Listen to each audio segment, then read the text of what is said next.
વડોદરા શહેર પોલીસ દ્વારા તેરા તુજકો અર્પણ કાર્યક્રમમાં ઉત્કૃષ્ટ કામગીરી કરનાર પોલીસ અધિકારીઓ કર્મચારીઓનો સન્માન સમારંભ. વડોદરા શહેરમાં લૂંટ, ઠગાઈ, ચોરી જેવા ગુનાઓ ઉકેલી આરોપીઓની પાસેથી વડોદરા શહેર પોલીસ મુદ્દામાલ જપ્ત કરતી હોય છે. જે બાદ આ ગુનામાં જપ્ત કરાયેલા મોબાઈલ, સોનું, ચાંદી, રોકડ રકમ વગેરે જે તે મિલકતના માલિકને પરત કરવા માટે તેરા તુજકો અર્પણ કાર્યક્રમ કરી તમામની તેમની ચીજ વસ્તુઓ પરત કરતી હોય છે. આ કાર્યક્રમ અંતર્ગત વર્ષ 2025માં મોબાઈલ, વાહન, સોનું, ચાંદી અને રોકડ રકમ મળીને કુલ 1500થી વધુ લાભાર્થીઓને તેમની ચીજ વસ્તુઓ પરત મળતા હાશકારો અનુભવ્યો છે. ત્યારે આજે વર્ષ 2025ના અંતિમ દિવસે વડોદરા શહેર પોલીસ દ્વારા પાણીગેટ પોલીસ મથકના પ્રાંગણમાં 85મો તેરા તુજકો અર્પણ કાર્યક્રમ યોજાયો હતો. જે પ્રસંગે વડોદરા શહેર police commissioner Narasimha Kumar, additional joint CP Leena Patil સહિત શહેર પોલીસના ઉચ્ચ અધિકારીઓ અને કર્મચારીઓ ઉપસ્થિત રહ્યા હતા. જ્યાં 700 જેટલા લાભાર્થીઓને તેમની માલિકીના મોબાઈલ, વાહન, સોના ચાંદીના ઘરેણાં અને રોકડ રકમ સુપ્રત કરવામાં આવી હતી. જેની કિંમત લગભગ 2 કરોડ રૂપિયા જેટલી થવા પામે છે. સાથે સાયબર ફ્રોડના શિકાર થયેલા લોકોને પણ વડોદરા પોલીસ તેમની ગુમાવેલી રકમ પરત આપી હતી.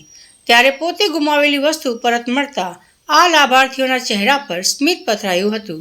આ કાર્યક્રમ બાદ વડોદરા શહેર પોલીસના અધિકારીઓ અને પોલીસ કર્મચારીઓ દ્વારા ગુના રોકવા અને ગુનાઓના ભેદ ઉકેલવાની ઉત્કૃષ્ટ કામગીરી બદલ સર્ટિફિકેટ આપી સન્માનિત કરાયા હતા. 2025 દરમિયાન વડોદરા શહેર પોલીસ મિલકત સંબંધી ગુનાઓ બનતા અટકાવવા, બનેલ ગુનાઓને શોધવા અને જે મહત્તમ સંખ્યામાં આરોપીઓને અટક કરીને એમને પાસેથી ચોરાયેલ મુદ્દામાલને રિકવર કરવા અંગેની કામગીરી કરે છે. આના ભાગરૂપે આપણે પ્રિવેન્ટિવ કેટલાક મેજર્સ આપણે લીધી. આના ઉદાહરણ તરીકે આપણા આખા સિટીમાં વિશ્વાસ અંતર્ગત 650થી વધારે કેમેરાઓ, વડોદરા મ્યુનિસિપલ કોર્પોરેશનના 2000 જેટલા કેમેરાઓ અને પ્રાઇવેટ એસ્ટાબ્લિશમેન્ટના પણ કેમેરાઓને ઇન્ટિગ્રેટ કરીને કમાન્ડ એન્ડ કંટ્રોલ સેન્ટરથી આપણે મોનિટરિંગ કરીએ છીએ. સાથે સાથે જે હિસ્ટ્રી શીટરો છે, જાણીતા ગુનેગારો છે, એવા આરોપીઓ લગભગ 650 ઉપર આપણે મેન્ટર પ્રોજેક્ટ અંતર્ગત 1-to-1 એમના એક્ટિવિટીઝ ઉપર મોનિટરિંગ કરી રહ્યા છે.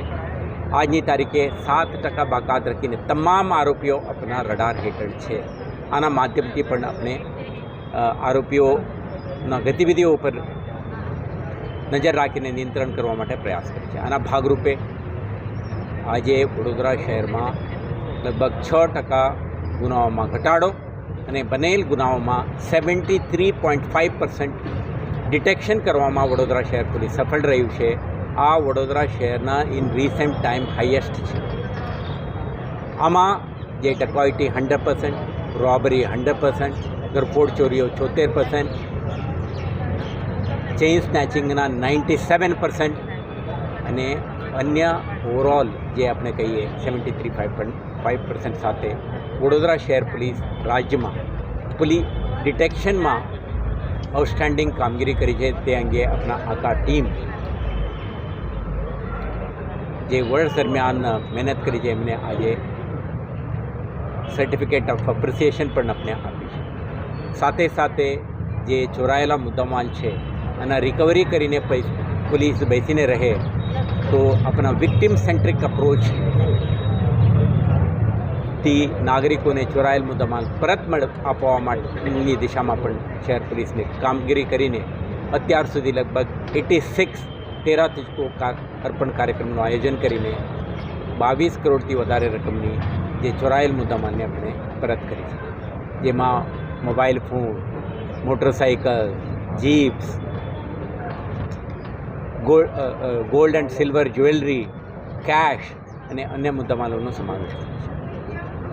તો શહેર પોલીસ તરફથી જે સિટીઝન સેન્ટ્રિક અપ્રોચથી પ્રિવેન્શન, ડિટેક્શન અને આજે એમને પરત આપવા માટેના આપણા પ્રયાસોથી આપણે જે પીપલ આજે તમે સાંભળ્યું પણ કે એપ્રિસિએશન ફ્રોમ ધી પીપલ આ પણ આપણા માટે ગર્વની વાત છે. સાથે સાથે આપણે આ પ્રકારના કામગીરી જે સફળ બનાવવા માટે જે કર્મચારીઓ અધિકારીઓ જે ટીમ તરીકે કામ કરી છે એમને બધા આજે ભેગા થયા. વર્ષના અંતે આપણા લેખાજોખા કરીને આવતા વર્ષ 2026 દરમિયાન પણ આ જ પ્રકારની શ્રેષ્ઠ કામગીરી કરવાની સંકલ્પ સાથે શહેર પોલીસ આગળ વધી રહ્યા છે.